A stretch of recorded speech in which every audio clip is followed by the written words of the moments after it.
Hello everyone. In previous session we seen properties of DNA and RNA. हमने DNA as a genetic material है ये proof किया था previous video में. Today we will start new topic RNA world and its replication और DNA replication भी हमको इस वीडियो में देखना है. RNA की बात करें तो some viruses possess RNA as a genetic material, right? That is why we have to learn RNA. From foregoing discussion, an intermediate question कि आगे की डिस्कशन में डिस्कशन की हम बात करें तो बीच वाला क्वेश्चन ऐसा आ सकता है. Intermediate question become evident which is the first genetic material, कि पहला जेनेटिक मटेरियल कौन सा हुआ होगा, राइट? ये क्वेश्चन हमको ऑब्वियसली हो सकता है. तो इसके लिए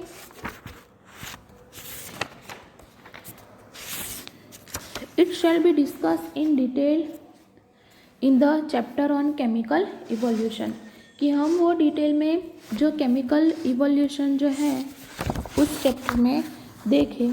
बट जो इवोल्यूशन वाला चैप्टर है ना उसमें वो डिस्कशन किया है. But briefly we shall highlight some of the facts and point, कि शॉर्ट में हम थोड़े पॉइंट्स यहाँ कवर करेंगे. RNA was a genetic material. RNA was the first genetic material, कि RNA ही फर्स्ट जेनेटिक मटेरियल का फंक्शन कर रहा था. There is now enough evidence to suggest that essential life process such as metabolism, translation, okay, then splicing etcetera, कि हम ऐसा बोले कि RNA as a genetic material है, but some basic processes like metabolism, translation, splicing, right, evolve around RNA, कि इसके basis पे ही RNA इवॉल्व हुआ. RNA used to act as a genetic material as well as catalyst, कि RNA as a genetic material तो function कर रहा था बट यूज्ड एज ए और act as a catalyst. There are some important biochemical reaction in living system that are catalysed by RNA catalyst and not by protein enzyme, कि ऐसी बहुत सारी biochemical reaction है जो RNA कैटालिस्ट से ही catalyse होती है, प्रोटीन एंजाइम से नहीं. But RNA being a catalyst was reactive, hence unstable, कि RNA कैटालिस्ट था, रिएक्टिव था, that is why they are unstable, and that is the main reason कि RNA as a genetic material function नहीं कर पा रहा होता है, बिकॉज वो रिएक्शन करने की वजह से वो स्टेबल नहीं हो पाता है. Therefore DNA has evolved from RNA with chemical modification that make it more stable, कि DNA आया और हम केमिकल मॉडिफिकेशन देखें तो DNA मोर स्टेबल है, right? DNA being double stranded and having complementary strand further resist change by evolving a process of repair, कि DNA double helix structure है, right?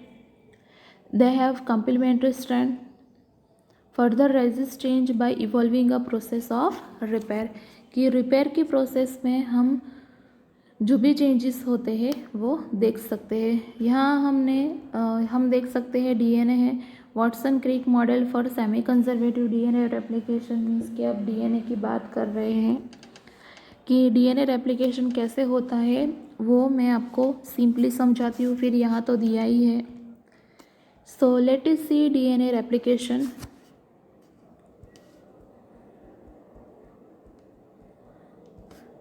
DNA replication, okay. So first of all double helix वाला DNA draw करेंगे। उसके बाद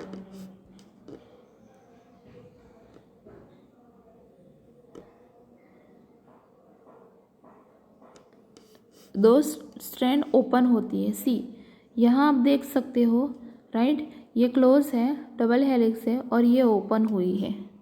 अब क्या होगा कि ये जो है ये दोनों as a template strand function करेगी, टेम्पलेट स्ट्रैंड, और we can say parental strand, parental strand.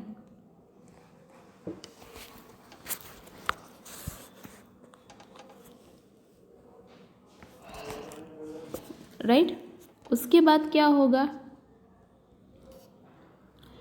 कि ये जो स्ट्रैंड है कौन सी, ये वाली, उसके अगेंस्ट यहाँ जो नाइट्रोजन बेसिस होंगे उसके अकॉर्डिंग न्यू स्ट्रैंड अराइज होगी।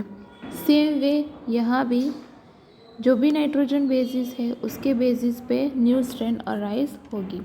तो हम ऐसा बोल सकते हैं कि न्यू स्ट्रैंड में ये जो हमने ड्रॉ किया रेड कलर का, that is newly synthesised strand and this is parental strand. Same way newly synthesised strand, parental strand means के हम लेबल करें तो ये क्या होगी, न्यूली सिंथेसाइज्ड स्ट्रैंड, दोनों रेड कलर की जो है वो दोनों, right, and this is parental strand.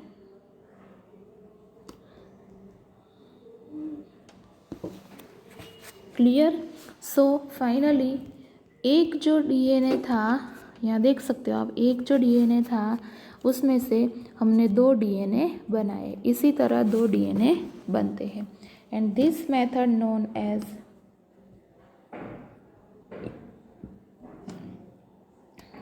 Semi conservative method, semi conservative method, right. Okay, यहाँ आप देख सकते हो डीएनए यहाँ ड्रॉ किया है, राइट। ये डीएनए पे देखो कि नाइट्रोजन बेसिस अटैच हुए ही हैं, बट नीचे की जो स्ट्रैंड है वो ओपन हो गई है। क्यों? डीएनए रेप्लिकेशन के लिए। तो ये जो रेड कलर की स्ट्रैंड है दैट इज पेरेंटल स्ट्रैंड है, राइट, और ये जो पर्पल कलर की है वो न्यूली सिंथेसाइज्ड स्ट्रैंड है।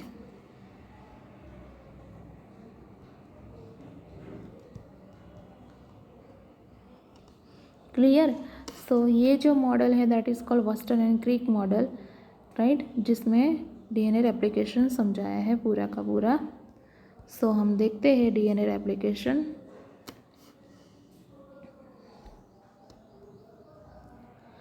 While processing the double helical structure for DNA, Watson and Crick has immediately proposed a scheme for replication of DNA.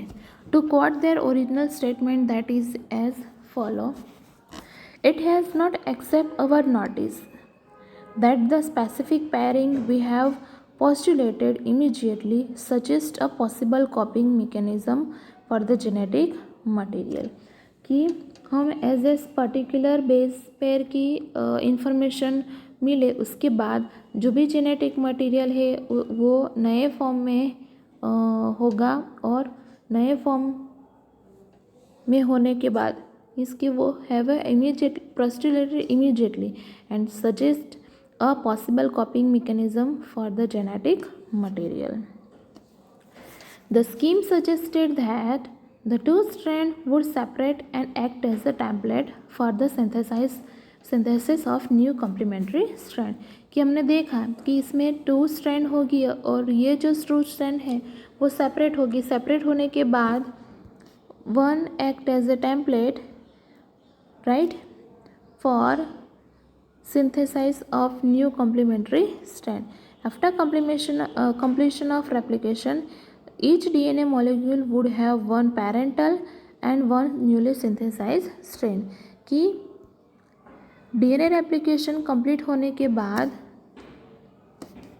each DNA molecule would have one parental and one newly synthesized strand, and this scheme was termed as a semi-conservative DNA replication. Clear? Understood? Right? समझ में आया सबको? Okay, सो ये हो गया DNA replication. अब DNA replication का experimental proof है जो मिसेल्स एंड स्टार्स साइंटिस्ट ने दिया है. That is why this experiment known as Meselson and Stahl experiment. So देखते हैं हम कि जैसे DNA as a genetic material है वो हमने एक्सपेरिमेंटली प्रूव किया था, तो सेम वे यहाँ डीएनए रेप्लिकेशन में एक डीएनए में से दो डीएनए बनते हैं और ऐसे बनते हैं, वो हम as a in form of experiment देखेंगे. It is now proven that DNA replicates semi-conservatively. It was shown first in Escherichia coli कि वो Escherichia coli में फर्स्ट दिखाया था कि DNA replicate होता है semi conservatively. Subsequently in higher organisms such plants कि हायर ऑर्गेनिज्म में भी DNA replication हुआ such as plant and human cell. उसके बाद Matthew Meselson and Franklin Stahl perform the following experiment in 1958 कि उन्होंने ये एक्सपेरिमेंट किया कि डीएनए रेप्लिकेशन होता है ऐसे, ये बात प्रूव करने के लिए, right. So they grew E coli in medium containing कि उन्होंने ई कोलाई ग्रो किया कौन से मीडियम में. 15NH4Cl means 15N is the heavy isotope of nitrogen कि नाइट्रोजन का आइसोटॉप है as the only nitrogen source for many generation कि एज ए नाइट्रोजन सोर्स के लिए ये जो मैनी जनरेशन के लिए as a nitrogen source NH4Cl लिया. The result was that 15N was incorporated in a newly synthesized DNA कि क्या हुआ कि जो भी न्यूली सिंथेसाइज DNA था वो 15N जो है, जो नाइट्रोजन सोर्स है, वो न्यूली सिंथेसाइज DNA के साथ इनकॉर्पोरेट हो गया as well as other nitrogen containing compounds. This heavy DNA, ये जो DNA बना that is called heavy DNA, and this heavy DNA molecule could distinguish from the normal DNA by centrification कि ये जो इनकॉर्पोरेट हुआ nitrogen source DNA में, ई coli के DNA में, तो उसको हमने बोला हैवी DNA. और ये हैवी DNA मॉलिक्यूल कैसे डिस्टिंग्विश हो सकते हैं नॉर्मल DNA से? बाय सेंट्रीफिकेशन इन सीजियम क्लोराइड की distinguish from normal DNA by centrifugation in a cesium chloride density gradient, right. Please note that 15N is not a radioactive isotope and it can be separated from 15N only based on density, right. So ये first जो है topic उसमें यहाँ आपको दिया है, और दूसरा कि एक DNA में से दो DNA बनने का ऑलमोस्ट टाइम 18 to 20 मिनट तक का है. दैट इज़ वाई यहाँ आपको दिया है सी कि 15N as a nitrogen source हम मीडियम में NH4Cl डालते हैं और ई कोलाई के सेल के DNA के साथ, राइट. उसके बाद आफ्टर 20 मिनट के बाद जनरेशन 1 में 15N इनकॉर्पोरेट होते हैं, राइट. दैट इज़ वाई हमको दो स्ट्रैंड मिलती है, एक 15N DNA वाली और दूसरी 14N DNA वाली. मीन्स के हाइब्रिडाइजेशन होता है एंड दैट इज़ वाई उसको सेपरेट करने के लिए हम यूज़ करते हैं क्या? सेंट्रीफिकेशन. सीजियम क्लोराइड का एक मीडियम यूज़ करते हैं और सेंट्रीफिकेशन से डेंसिटी ग्रेडियम के बेसिस पे हम DNA आइसोलेट कर सकते हैं. उसके बाद वापस दो टाइम 40 मिनट लगेंगे. क्यों? क्योंकि ये जो DNA है उनको ये दो DNA बनाने में 20 मिनट लगेगी और ये जो DNA है उनको ये दो DNA बनाने में 20 मिनट लगेगी. दैट इज़ वाई ओवरऑल हमको क्या दिया है 40 मिनट। दैट इज़ वाई हमको यहाँ क्या दिया है 40 मिनट, राइट। तो 40 मिनट के बाद जनरेशन 2 में अलग अलग मीन्स कि 50-50% DNA मिलता है, कि 50% 14N DNA and 50% hybrid DNA मिलता है। यहाँ आप देख सकते हो कि इसका कलर और इसका कलर सेम है, that is Y 14N DNA, right. But ये जो है वो हाइब्रिड DNA जैसा लगता है, सो दैट इज़ वाई हम कह सकते हैं कि 50% लाइट DNA मिलता है और 50% हाइब्रिड DNA मिलता है, and this DNA separate by centrifugation.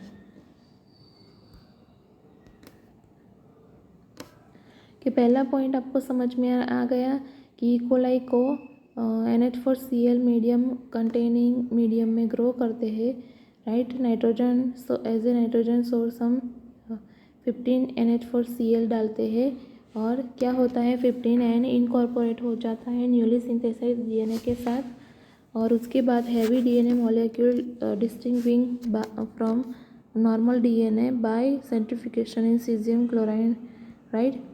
Okay, then they transfer the cell into a medium with normal 14 NH4Cl, कि उसके बाद सेल को 14 NH4Cl जो होता है वैसे मीडियम में ट्रांसफ़र करते हैं, and took sample at various definite time interval as a cell multiply, की थोड़े थोड़े टाइम इंटरवल में वो जो सैम्पल है वो लिया जाता है जिससे सेल मल्टीप्लाई हो। सेल मल्टीप्लाई होए तो DNA भी मल्टीप्लाई होगा, and excreted the DNA that remained as a double stranded helix, कि DNA को हम बाहर निकालेंगे बट डबल हेलिक्स फॉर्म में ही निकालेंगे।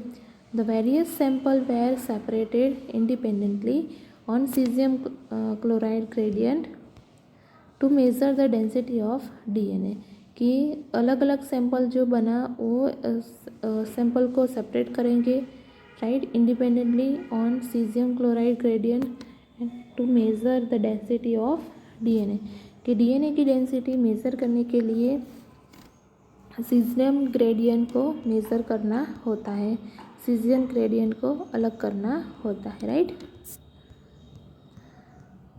Next third point, thus the DNA was excreted from culture one generation after transfer from 15N to 14N medium, कि यहाँ जब DNA होगा हैवी DNA होगा तो 15N मीडियम में होगा, और यहाँ जब हाइब्रिड DNA बनता है तब 15N एंड 14N दोनों होते हैं, okay. E coli divide in 20 minute, normally ऐसा बोला जाता है कि इकोलाई के अलग अलग सेल का डिवाइडेशन टाइम, DNA रेप्लिकेशन का टाइम डिफरेंट होता है, बट इकोलाई के सेल का कितना होता है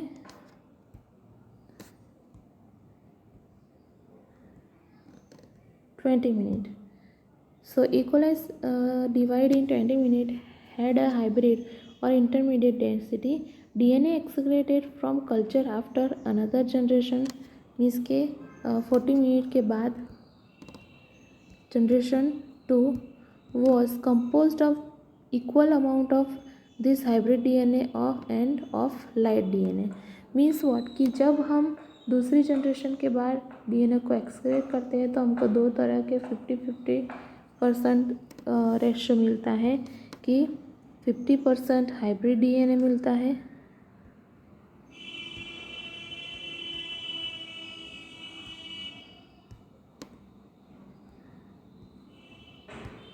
50% हाइब्रिड DNA मिलता है, 50% लाइट DNA मिलता है। आप यहाँ देख सकते हो डायग्राम में, फिर से मिसेल्स एंड स्टार्स एक्सपेरिमेंट, कि मिसेल्स और स्टार्स एक्सपेरिमेंट में first of all as a nitrogen source हमने लिया है 15 NH4Cl, 15N DNA that is put in E. coli culture medium, and after 20 minutes DNA divide in 2 part, means के 2 DNA form होंगे by semi conservative method. At that time 15N DNA incorporated with E. coli DNA, right, and that is why generation 1 में क्या होगा,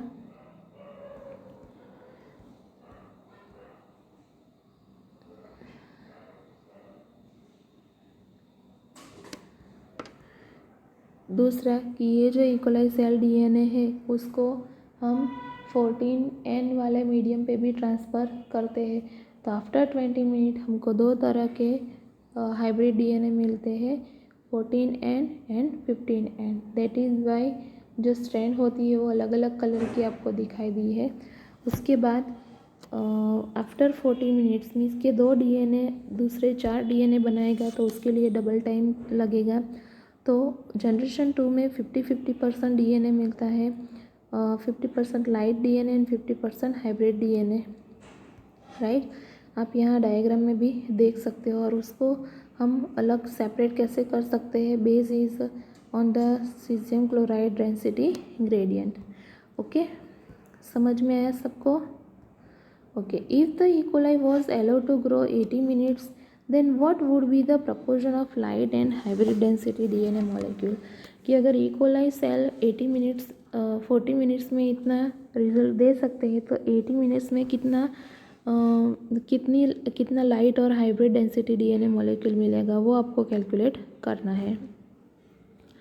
Very similar experiment involving use of radioactive thymidine to detect distribution of newly synthesized DNA in the chromosome was performed on Vaccia faba means faba beans by Taylor and colleagues in 1958.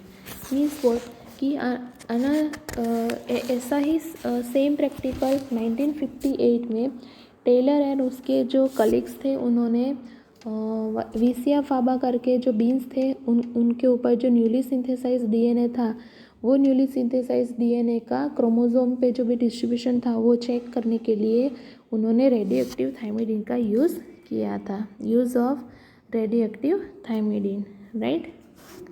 तो वीसिया फाबा क्या है, one kind of plant beans plant होता है जो been plant, right. वैसे ही been plant की जो another species है हाइब्रिड स्पीसीज जिसको हम बोलते हैं दैट इज कॉल्ड वीसिया फाबा, राइट। उसके ऊपर एक्सपेरिमेंट किया था कि जो भी डीएनए न्यूली सिंथेसिस डीएनए होता है तो वो डीएनए का क्रोमोसोम में डिस्ट्रीब्यूशन चेक करने के लिए, मेज़र करने के लिए ये टेलर ने ये एक्सपेरिमेंट किया था। ऐसा ही similar experiment, the experiment prove that the DNA in chromosome also replicates semi conservatively। कि ये एक्सपेरिमेंट से प्रूव हुआ the DNA in chromosome also replicates semi conservatively, right। कि क्रोमोसोम भी सेमी कंजर्वेटिवली ही वो रेप्लिकेट होते हैं। क्लियर, समझ में आया? यस और नो? सबको आप सबको आ जाएगा, राइट। सो ये हो गया experimental proof for DNA applications. जैसे हमने DNA as a genetic material है उसका प्रैक्टिकल देखा था, सेम वे यहाँ experimental proof of for DNA applications है, राइट। इसके बाद हम the machinery and the enzymes देखेंगे। मीन्स के डीएनए रेप्लिकेशन में, आरएनए रेप्लिकेशन में, ट्रांसलेशन में, ट्रांसक्रिप्शन में बहुत सारी प्रोसेसिंग है, मशीन्स है एंड एंजाइम्स है जो यूज़ होते हैं। That we will see in next session. Thank you.